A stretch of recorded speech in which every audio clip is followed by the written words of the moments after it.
Hello everyone, this is Tim Dobronsky with iPlanGroup, and I thank you for joining us today on the webinar. And we're joined today by our guest, Jeff Watson.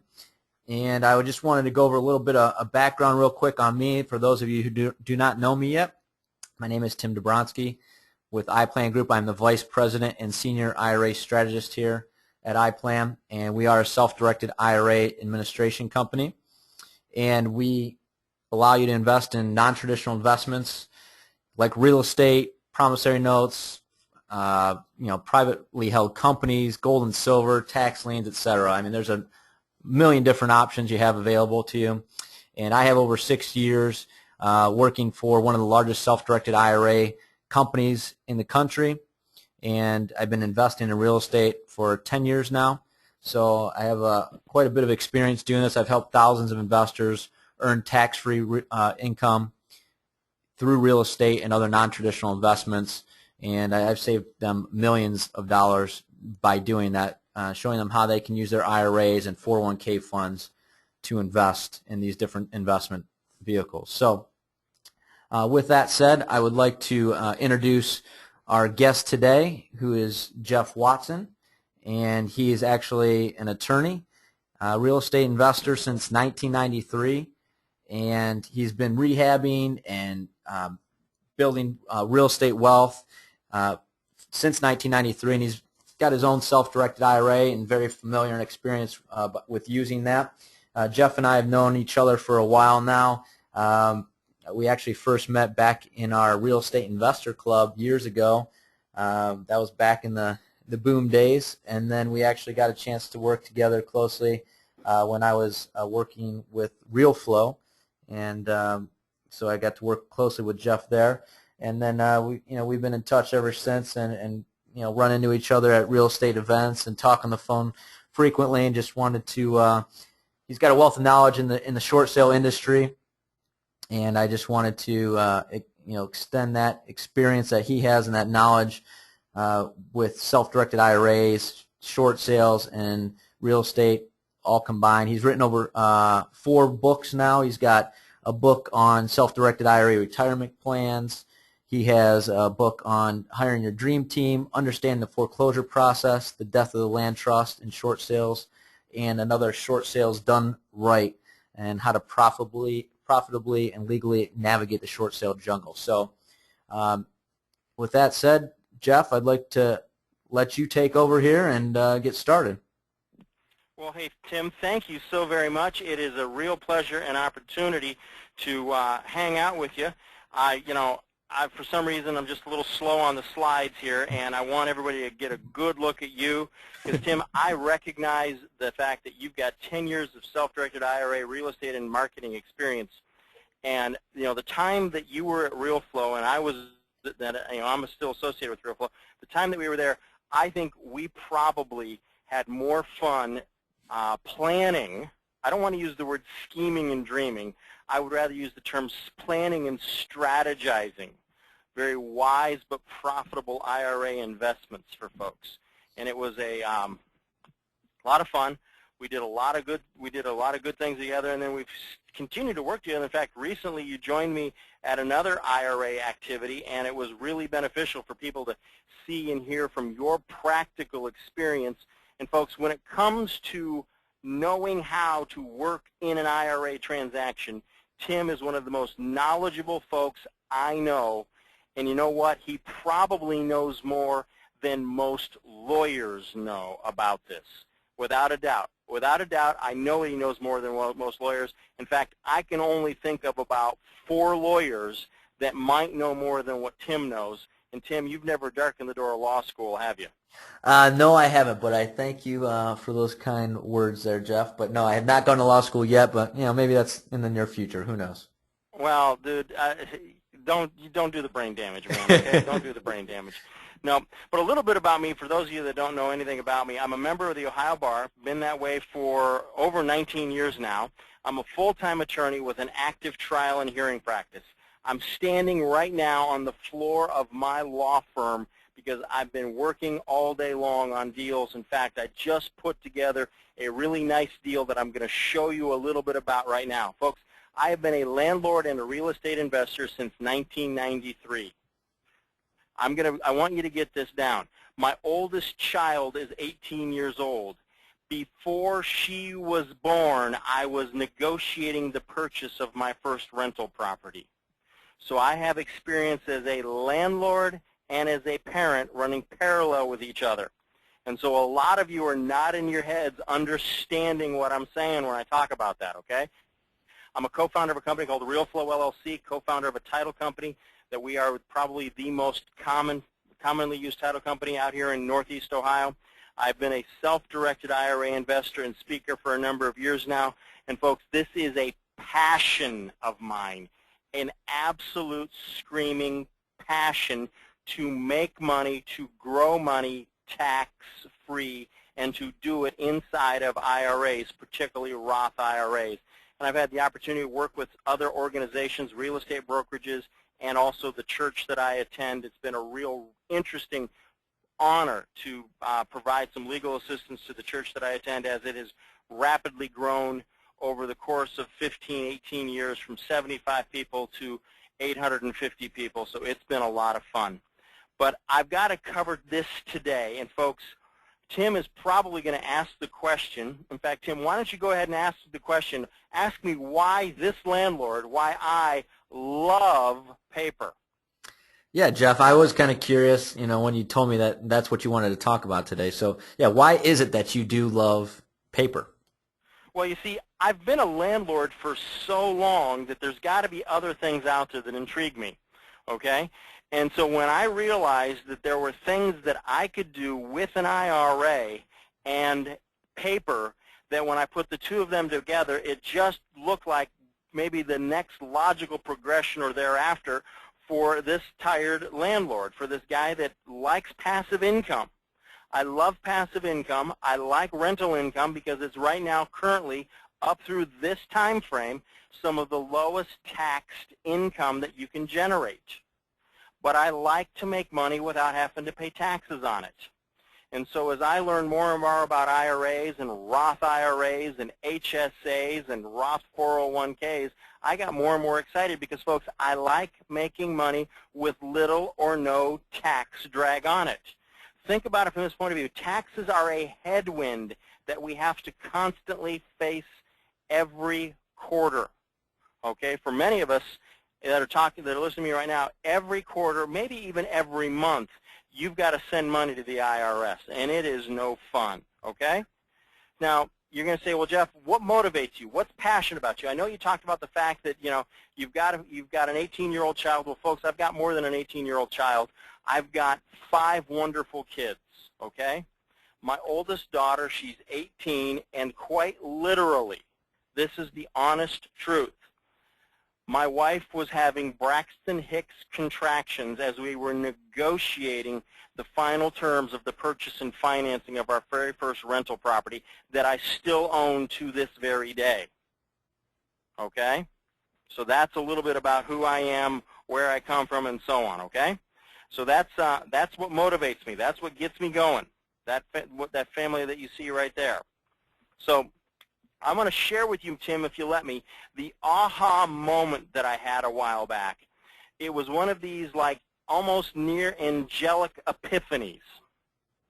I was sitting at my desk running the calculator, the old reliable 10-key calculator, and I was running some numbers because I had to calculate some numbers to put on a Form 1098 to send out to a tenant buyer. They're no longer a tenant, they're a buyer. And I realized I had to calculate the numbers and they had to go on a Schedule D. And I looked at the numbers there, and I thought, what would be going on my Schedule E if I still have this property as a rental property?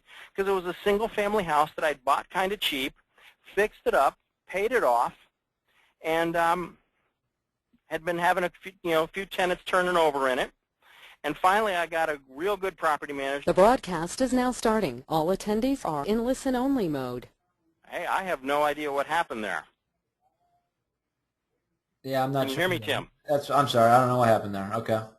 Okay, so GoToWebinar, folks, just kind of threw me off my stride. But anyhow, what we're talking about here is this epiphany that I had where I was calculating the numbers on a 1098 in a Schedule D versus a Schedule E on this single-family property that I had that had been a rental for a long time, and then we sold it on contract for deed. And at that moment in time, I thought to myself, boy, collecting the checks, owning the paper is a whole lot better than owning the house. Why? I got to worry about the paper showing up. I got to worry about the check showing up once a month. Same thing a landlord has to do. But the rest of the month, I don't have to worry about the roof, the tenant, the toilets, the turnover, the yard. I don't have to worry about windows. I don't have to worry about plumbing. I don't have to worry about is the heat working. I don't have to worry about all sorts of things. And I realized that this is an easier way. And then I began to realize just how much I thought paper was a better strategy. But then I thought, you know, paper is a good strategy, but I think I can make it better. I think I can do paper deals. I think I can have notes and mortgages and so on inside of a self-directed account, and I can do really well with that. And folks, I've had that opportunity, and I'm going to take you and show you inside a couple of deals that I've done. And the deals that I've picked them for a very specific reason. I want you to understand that they are what I call small dollar deals. Okay? Small dollar deals. Because a lot of you don't have a lot of money inside of your self-directed accounts. I got that. But a lot of you, when you realize what you can do, are going to say, you know what, I can discipline myself to get the maximum contribution in there for a year, and then I know I got something to go do. I can discipline myself to get the consistent monthly contribution going into this thing so that in a year, year and a half's time, I've got money to work with. Okay? So let me walk you through what I did. How about making a $5,000 unsecured loan to a property rehabber? Now, this was an individual that was well known to me. I had seen their character and their credibility for a number of years. They did what they said they would do when or about they said that they would do it. And this guy needed some street money. This guy needed some credibility. Now, on the street, in the rehabbing world, the only thing that gives you credibility is cash in your pocket. So the easiest way to get him cash in his pocket was to make an unsecured personal loan from one of my accounts to him. So I loaned him $5,000. He used that as credibility money, earnest money, proof that he had cash to be able to try and go out and close on some deals, to buy them, to rehab them. And that's what he was successful in doing. Okay? So here's what a little bit of the paperwork looked like. I made this loan back in July of last year for $5,000. In fact, I made it out of the, I was at the RealFlow offices, so we dated the note as if it was in Parma Heights, because it was. I loaned money to a guy by the name of Daniel, last name deleted, promises to pay to the order of the custodian for my health savings account.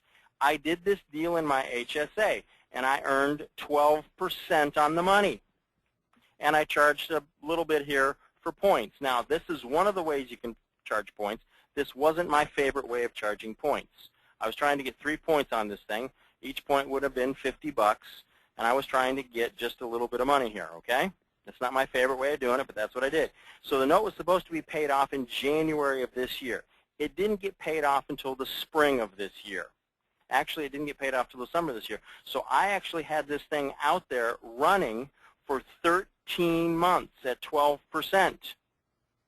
So my $5,000 went out, and I got back $5,800. Now, was $800 good on $5,000? I think that's really good, because I'm going to tell you what I did on another $5,000. See, on December 30th of 2010, my lovely wife, who you've seen a picture of, she and I went down to our local bank, and we made a contribution and opened up a Roth IRA in her name at the local bank. I thought, I just want to get it in this tax year. Need to get it in, okay? Need to pay her some money, let her go put it into an IRA. Got to make it happen this tax year. So we're doing it December 30th, 2010.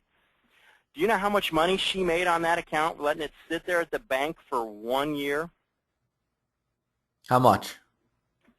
Tim, she made a whopping $1. It doesn't surprise me. A whopping $1. So I got a question for you. Which would you rather make on $5,000? $800 or $1? I think I'm going to go with the $800. I think you're going the right direction. But you see, it was the same amount of money. It was 1 year's contribution. Okay? That's what it was, folks. We're talking about 1 year's contribution. I'm not talking some gargantuan, highfalutin, big dollar deal. I'm talking about something that every one of us can discipline ourselves to make happen.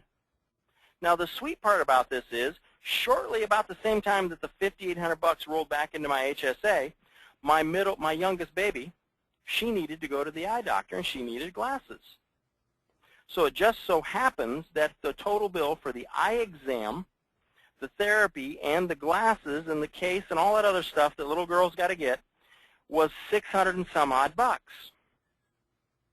Well, guess what? The interest I earned on this one loan more than paid for my daughter's glasses. But here's the part that gets me so excited. I made the $800 tax-free. I could take most of the $800 and I could spend it tax-free because it was in my HSA on my daughter's eyeglasses. Now, when you get to spend money tax-free, you are getting anywhere from a 25 to 50% enhancement. Okay? If I don't have to pay taxes on that money, I don't have to pay federal, state, local, FIDA, FUTA, and so on. I'm saving anywhere from 25 to 50 cents, depending on your tax brackets and what cities you live in. That's significant. If every dollar can go 25 cents further, I'm excited.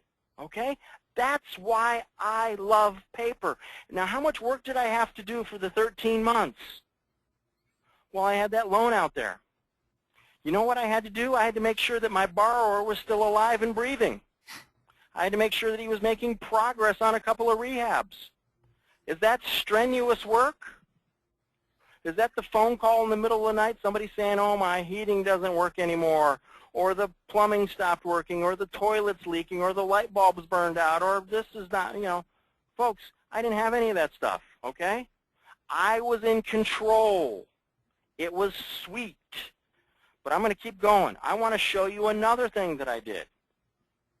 Some of you say, well, Jeff, you know, I really don't have a lot of money, and I really don't want to make it all in one loan, and what do I do, and blah, blah, blah, yeah.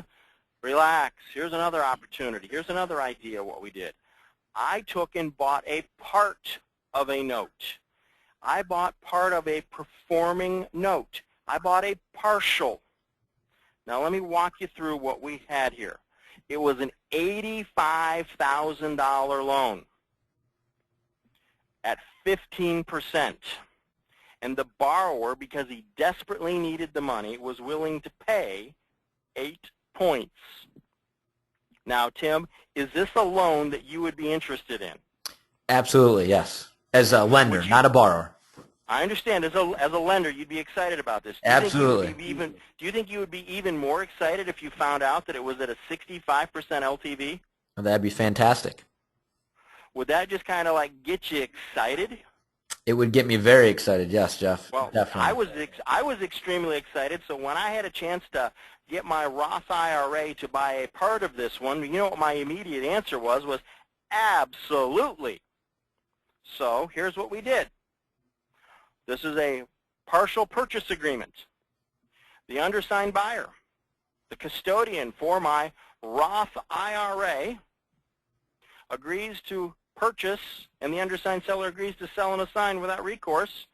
Okay, as to that, you know, there's a bunch of language in here. It's a long document, but I wanted to show you the key part here, where it's my Roth IRA, through its custodian, buying into this.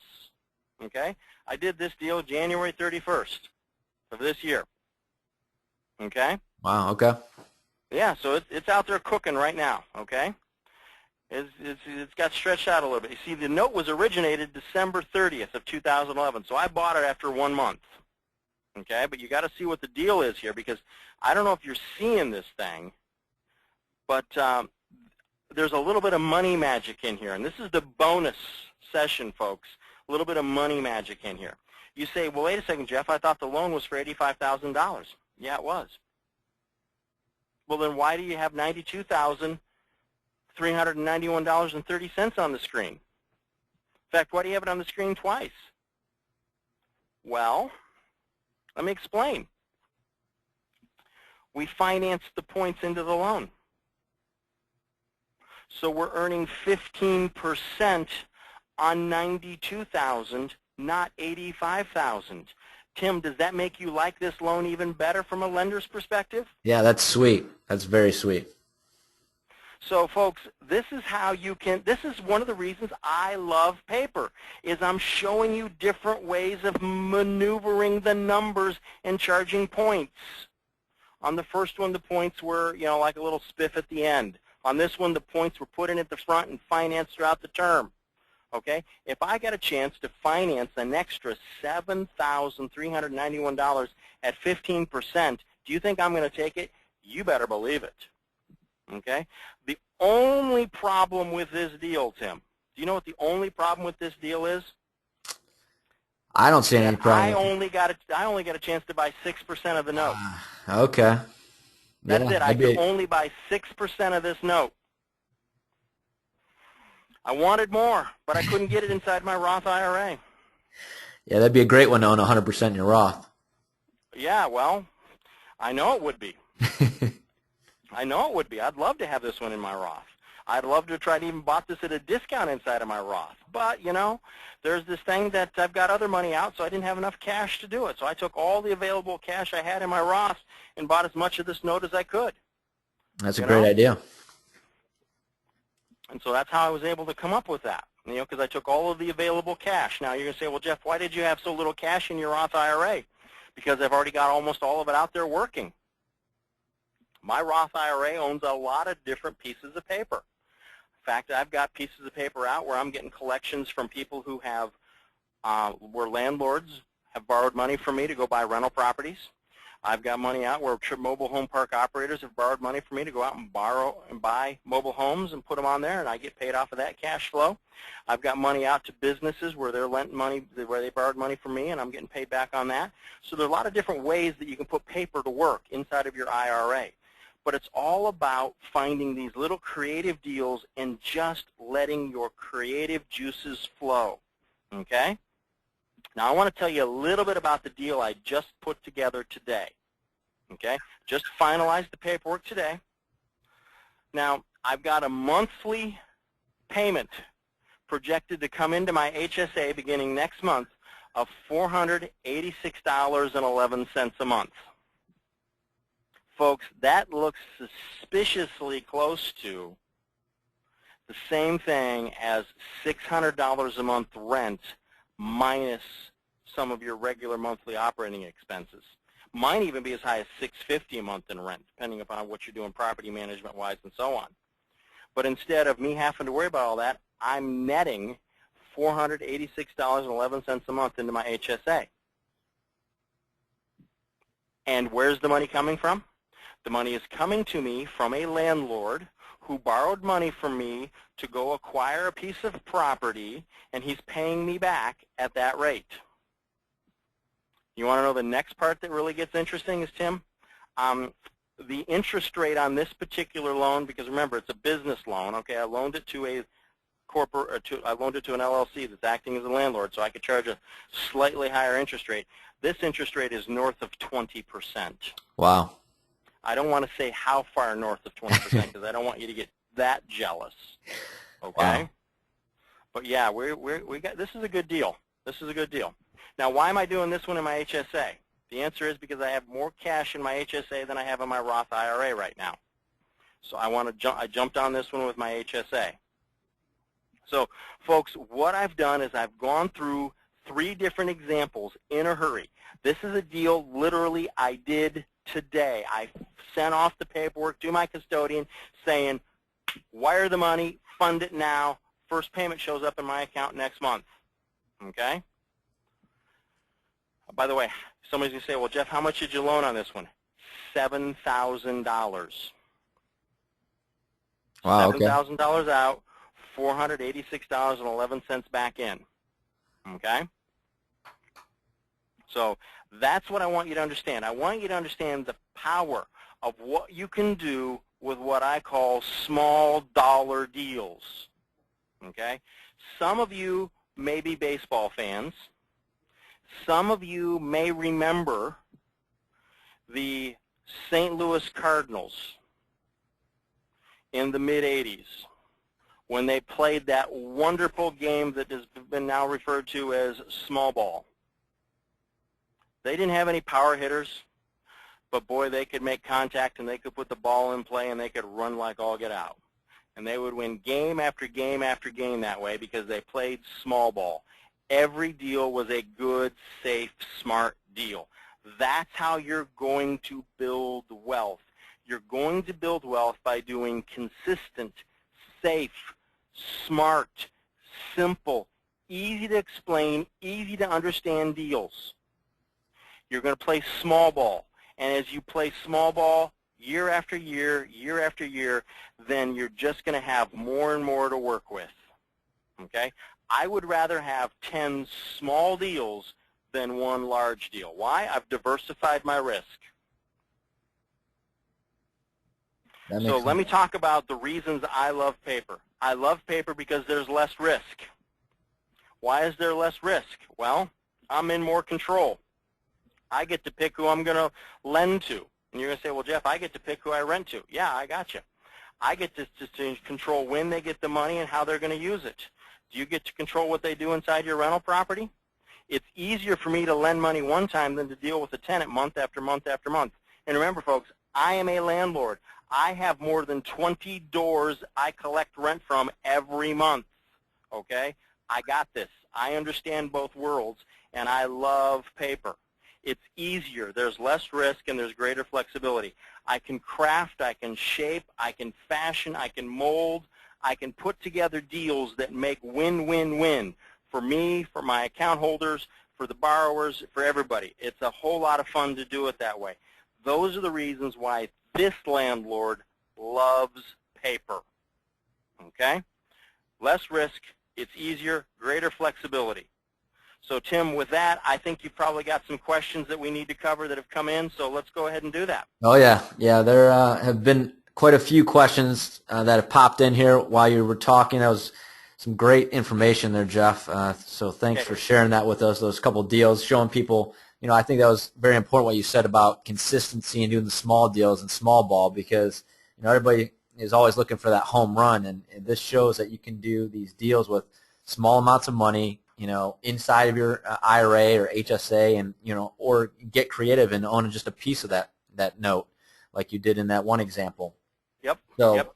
I think it's a great thing for everyone to see all the options that are available to them instead of, making that dollar of interest in your accounts that you're at the bank right now. And, you're actually working backwards, and losing money every day if you're doing, you have your money in a CD or something like that because, with inflation, as high as it is, and it's going to keep climbing, unfortunately. So, you got to really. Whoa! You believe the government's not telling us the truth about inflation? Well, I think it's got to be a little higher. At the gas pump in the grocery store, rather than what the consumer price index says. Yeah, I got to believe it's a little higher than 3 or 4% right now. That's just my feelings, but I see the prices.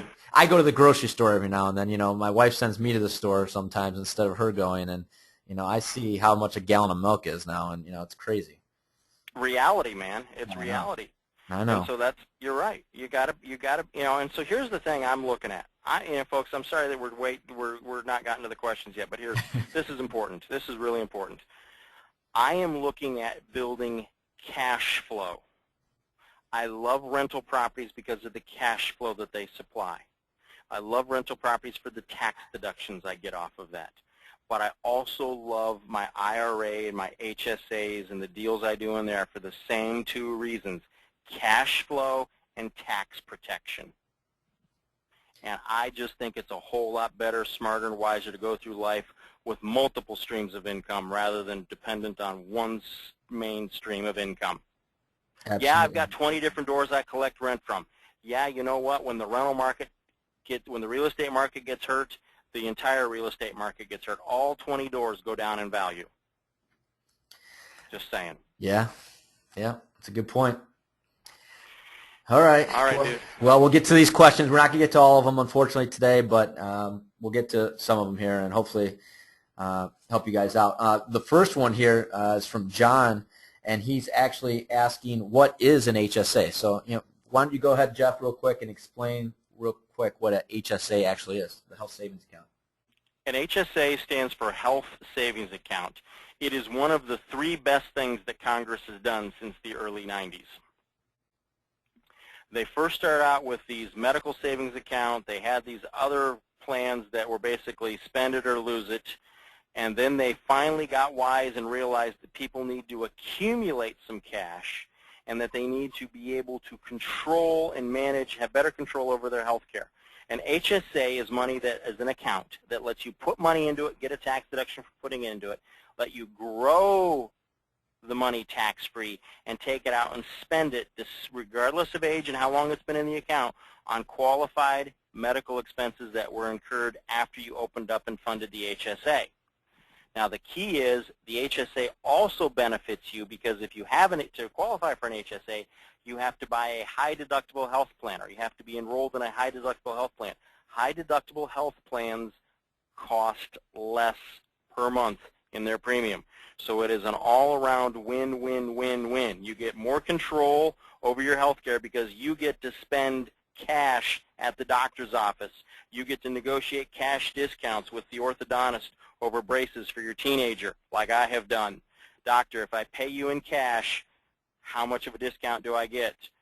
Fine, my trust company will be sending you the check, is the next thing you say to them. And it's health savings accounts, HSAs, are wonderful. Tim, I could go on and on and on about HSAs, and you know that. I know. You know I can. I know. I think it's amazing. You explained it very well. I think it's just amazing that that's the only account that allows you to get a tax deduction going in and then tax-free coming out. I think that is just unbelievable that there's a plan out there, and just a lot of people just don't know about it. And I say this, folks, HSAs are sexy with a short skirt. They are just that good. Oh, I just get so excited over those things. Yeah, and talking about saving money, how much less expensive they are than a normal non high deductible plan. I know I saved when I went to the high deductible insurance plan through our carrier. It saved me about a little over 50% on my premiums every month. So I mean, it's a huge savings. And then the difference, I was just putting it into the HSA and getting a tax deduction. Exactly. When I made the switch, I was able to push. I went from $1,200 a month to $800 a month. I'm sorry. I went from $1,200 a month down to $400 a month. So I was saving $800 a month back in 2005 when I made the switch. Yeah. And that $800 a month, it doesn't take long to build up. At $800 a month times 12 months, I've got my $10,000 deductible locked away. Yeah, especially when you're getting a 20% return on there too. Well, yeah. Yeah. Well, you see, I don't ever want to touch the principal. I only want to spend the interest on my health care. Absolutely. Yeah. All right. Well, that's good. Okay, so it looks like Lisa here, she has a question about what is the average interest rate that you're charging your borrowers? And we saw some of the examples, but I mean, what do you think the average is? Great question. The average rate of return, if I would probably put it and calculate it out, and I don't want to get all complicated with how much I have out at this and how much I have out at that and the return and rate and all that, folks. I like to get at least 15%. Okay. I don't get interested until it's 15% or more. Which is a good return, but it's not, you're not getting greedy. And I think there's a lot of borrowers out there, especially real estate investors that I know, are definitely willing to pay at least 15%. If they've got a good deal, yes. If they've got a marginal deal, then no, and then Right. I don't want to fund the deal. Right. It's a marginal deal, and I don't want to be involved. Right. And that brings up the next question from Chris. He wants to know, where do you find good borrowers to lend to? You network. And then you vet, and then you trust but verify. I generally never lend money to strangers. I have to know you as a human being. I have to know you as a person before I'm willing to lend you money. Okay. So friends, family, that kind of thing. Is that who you're lending to? Yeah, exactly. Okay. Business contacts, people that I've worked with, you know. Yeah. I just like a loan I just made today. I made a loan to this company because I know I know two of the principals of the company, and I've known the two principals for 5 years. So I finally made my first loan to them. Okay. Yeah. Yeah, that makes sense. Okay. And then Steve's question here, which is another good follow-up question to that, is can you lend to anyone that you want, including family members? No. No. You have to follow some very specific rules.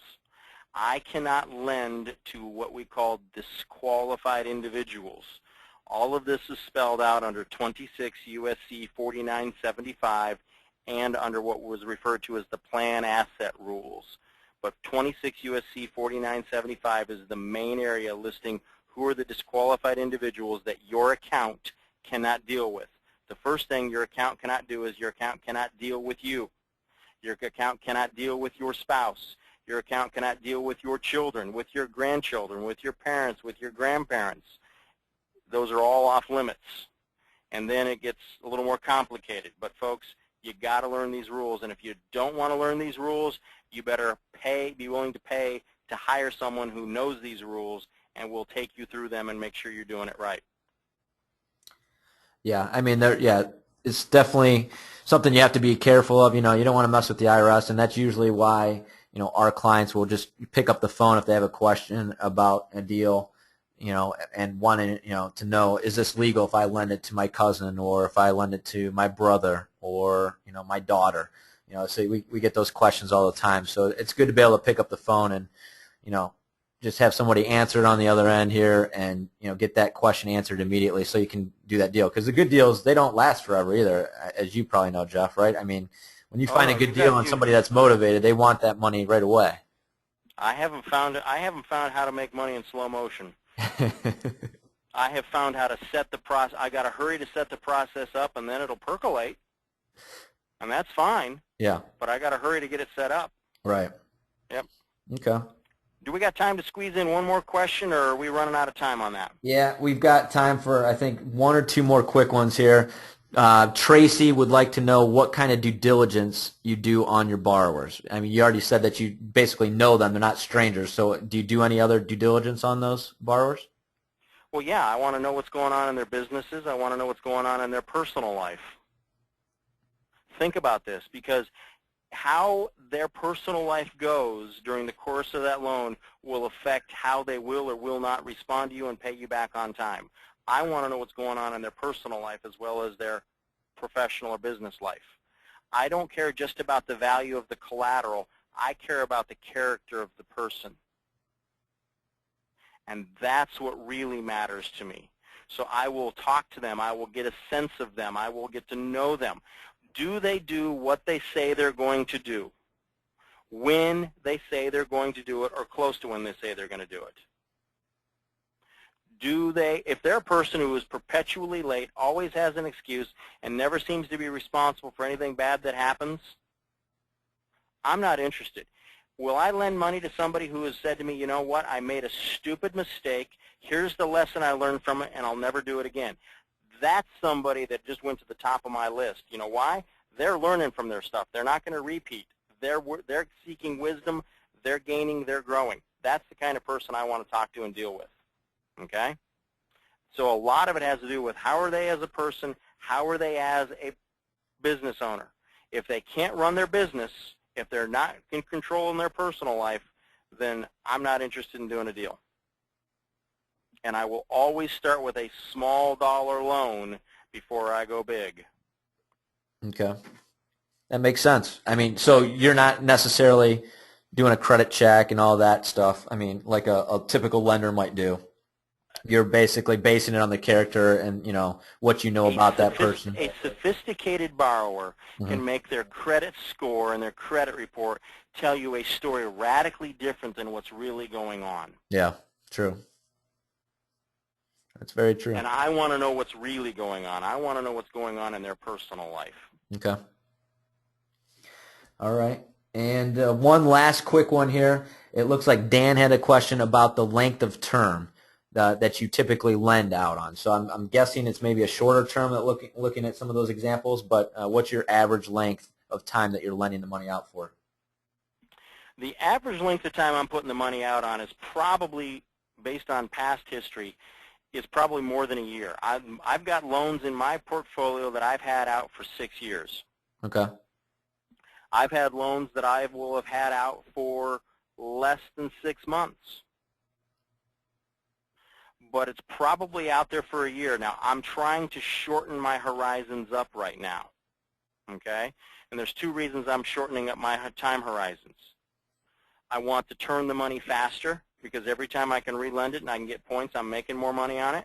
And the second reason is the quicker I get it back, the less long-term volatility and risk I have to account for regarding inflation, changes in economic policy, changes in other things, okay?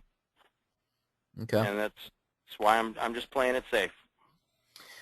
That makes a ton of sense. So, okay, well, that is great. Well, there's a few more questions, but unfortunately, we're not going to be able to get to those today. But Jeff, I just want to, thank you again for your time today.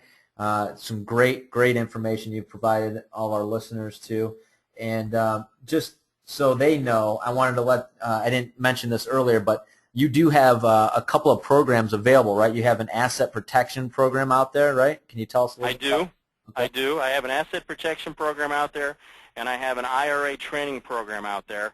And if the best way, if somebody's interested in that, is they should probably contact you directly, Tim, okay, so that we can be sure about, about who the origin of the referral and source is, because I like to give credit is where credit is due. Sure. And we'll go from there. I mean, I want to make these things available. And if people are looking and saying, well, how do I help? Can you help me put together a deal? And the answer is, I might be able to. But probably what will happen is get a hold of Tim, and they will be able to get the information to you so that you can, or they'll get the information from you on what the deal is, and they'll make a recommendation as to what you need or not need. Okay. Yeah, does that make great. sense? Yeah, definitely. And the phone number there for our office is on the screen there. Our office is over in Westlake, Ohio. We're about 30 miles west of Cleveland. For those of you who don't know where Westlake is, we're right on Clemens Road. And you can visit our website there at iPlanGroup.com.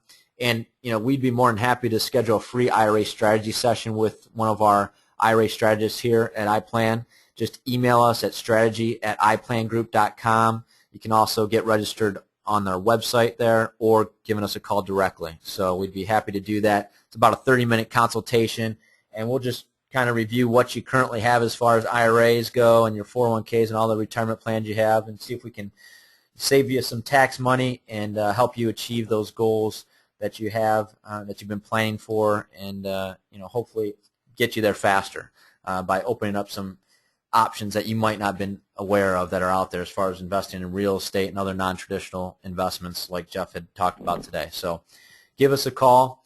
And again, thanks for your time. Thanks for being on the webinar, everyone. And Jeff, thank you one more time. And I look forward to talking to you again soon and doing some more work together.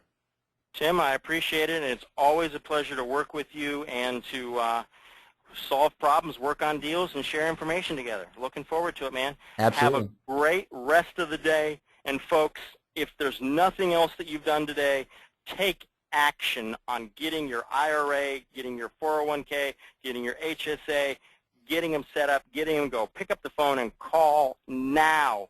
This is something that you need to do, so do it. Thanks, Jeff. Thank you, everyone.